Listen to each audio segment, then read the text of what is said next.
Génibet, Paris-Picardie. En ce moment, profitez de 250 € de bonus de bienvenue. Bonjour à toutes et bonjour à tous, on se retrouve sur canalturf.com pour parler du programme de ce vendredi 7 mars. Le Quintet Plus Top 5 Génibet se déroule sur l'hippodrome d'Anguin, l'hippodrome du plateau de Soisy. Nous l'évoquerons dans la première partie de l'émission. Et dans la deuxième, sachez que j'aurai comme d'habitude des informations et des coups de cœur à vous indiquer, puisque j'ai pu m'entretenir avec plusieurs entraîneurs ayant des partants. D'ailleurs, des interviews sont disponibles gratuitement sur canalturf.com pour mieux vous aider à établir vos différents jeux. N'hésitez pas non plus à liker ce programme, à le partager via nos supports sociaux, c'est possible et c'est gratuit.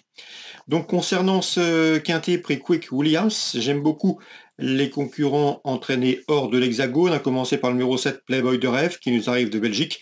La dernière fois, dans une course qui a été neutralisée puis recourue, le cheval est monté en pression. Il a été retardé par une faute au départ. C'est un élément de qualité, il faut le reprendre, d'autant qu'auparavant il avait bien gagné au mois de janvier à Vincennes. Numéro 7 Playboy de Rêve, à mon avis.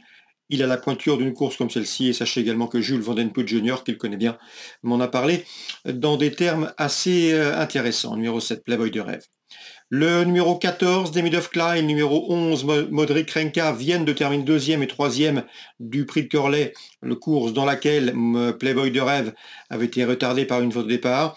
Demi of Klein qui reste sur deux places de deuxième, qui a une bonne vitesse de base, qui apprécie les parcours de vitesse.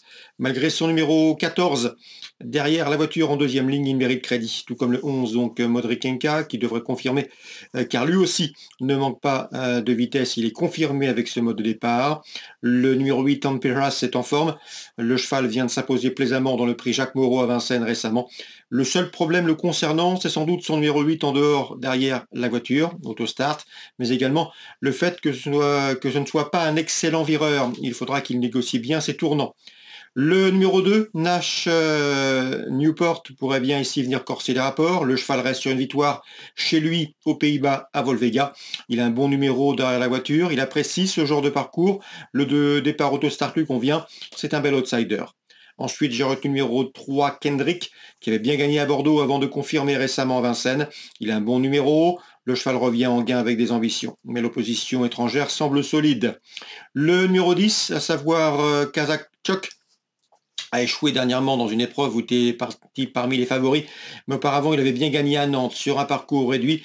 D'ailleurs, ces deux derniers bons résultats ont été obtenus sur des parcours de 2100 ou 2200 mètres.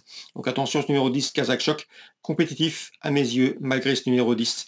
Je ferai une place également au numéro 1, Cancan, qui n'a pas gagné depuis presque un an, depuis 2024, premier semestre 2024. Mais le cheval est en forme, il a signé 2 podiums en début d'année, il vient de se classer 4e d'un quintet sur 2100 mètres à Vincennes. Autant de paramètres qui lui confèrent une chance. Maintenant, il faudra négocier avec ce numéro 1, Piège, derrière la voiture. D'autant qu'il y a des chevaux spécialistes de la vitesse qui risquent de le partir plus vite que lui. Il devra, à mon avis, être pris de vitesse en partant, mais il peut venir chercher une 4e, 5e place dans la phase finale. En cas non partant, attention numéro 4, Cruzaeri. Résumé chiffré, 7, 14, 11 et 8 devant le 2, le 3, le 10 et le 1. L'épreuve étant relativement ouverte, n'hésitez pas à élargir vos différents jeux. On se retrouve pour les coups de cœur. En ce moment, profitez de 250 € de bonus de bienvenue.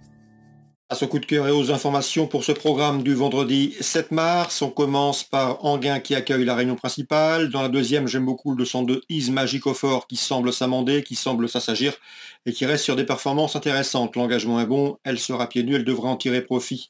Je lui poserai principalement dans cette épreuve numéro 7, Endusval, attention à lui, il sera cette fois-ci pieds nus, c'est une course visée, l'engagement est bon. Jean-Marc Chéneux l'a amené au mieux pour ce rendez-vous, 202-207.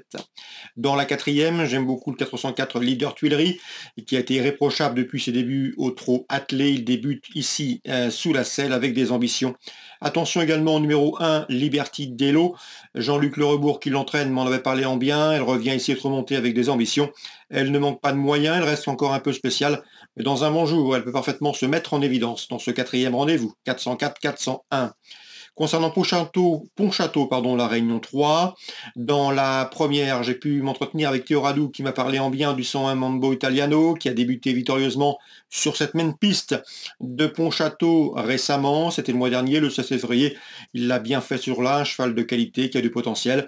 Cette fois-ci, l'opposition est plus relevée, mais le cheval devrait pouvoir répéter le 101 Mambo Italiano. Je lui poserai principalement le numéro 3, présenté par l'écurie du Val d'Estaing, un cheval qui a bien gagné dernièrement à Nantes, et le numéro 4 également, Mystery Queen, qui avait débuté victorieusement avant de se classer 6e plus récemment. Ces trois-là ont l'avantage d'avoir déjà gagné et semblent en mesure de se tailler la part du lion, le 101, le 103, le 104. Concernant la deuxième, difficile d'aller contre l'estimée Laetitia Bella, c'est le 212. Après avoir gagné ses deux premières sorties publiques, elle s'est classée deuxième dernièrement. C'est une pouliche préservée, on ne la court pas souvent, mais toujours à bon escient. Elle devrait une nouvelle fois se mettre en évidence. Je lui associerai le bien-né, le conquérant, le numéro 5, qui reste sur une victoire sur l'hippodrome de Nantes, 212 et 205. Dans la troisième maintenant, la suivante, j'ai pu discuter avec Arnaud Desmar qui m'a parlé du 309 K-Factor, qui est compétitif à ce niveau. Le problème avec lui, c'est la phase initiale, le départ et durant les 500 premiers mètres. Mais s'il est bien d'allure dans les premiers mètres de course, il est capable de se mettre en évidence dans ce lot. Un cheval qui est efficace, en tout cas plus efficace au trot monté qu'au trot attelé. 309 K-Factor, il a sa chance. Le 307 conduira l'opposition Kiroleta, qui nous a toujours été présentée en bien par Richard Joly. Elle n'a pas toujours été très sage, mais elle a également répondu présente lorsque son mentor en attendait de bons résultats. La pointure d'une course comme celle-ci, à elle de rester au trot pour le prouver. 309, 307. Ces deux-là auront toutefois sur leur route un cheval de qualité, le numéro 8 King Duril, qui reste sur la bagatelle de 4 victoires de rang dans la discipline qui nous intéresse, c'est-à-dire le trot monté. Concernant maintenant la Réunion 5 sur l'hippodrome de Cagnes-sur-Mer, deux infos intéressantes à vous transmettre. Tout d'abord, Quentin Chauvelafay, le fils d'Hervé, qui m'a parlé en bien du 109, c'est Jason Boy. Le cheval est préparé pour cette épreuve. Il fait bien l'hippodrome de Cagnes, il est en forme. Il sera pieds nus pour cet objectif. L'engagement est bon. À mon avis, il va lutter pour la palme. C'est le 109, à savoir Jason Boy. Le 104, Jules Doléron, a lui aussi été préparé pour ce rendez-vous. Yo Corbanil l'a au mieux actuellement, le cheval est resté au mieux. Il a de la qualité suffisamment pour intégrer le podium de cette course. Un cheval qui sait finir vite lorsqu'il bénéficie d'une course rythmée et d'un bon parcours caché. 109 et 104, les deux infos de cette épreuve d'ouverture à Cagnes-sur-Mer Réunion 5. Il convient toutefois de leur opposer principalement le numéro 5, Javanet de l'Eau, qui reste sur plusieurs succès de rang, notamment certains d'entre eux ayant été acquis sur cette piste cagnoise. Donc le 105, favori incontournable dans ce premier rendez-vous. L'opposition, le 9 et le 4 avec un coup de cœur pour le 109. Jason Boy, ça c'est pour Cagnes en Réunion 5. Voilà donc pour les infos de ce vendredi. Excellente journée à tous, très bon jeu. Rendez-vous désormais demain pour un nouveau programme. Génibet, Paris Picardie. En ce moment, profitez de 250 € de bonus de bienvenue.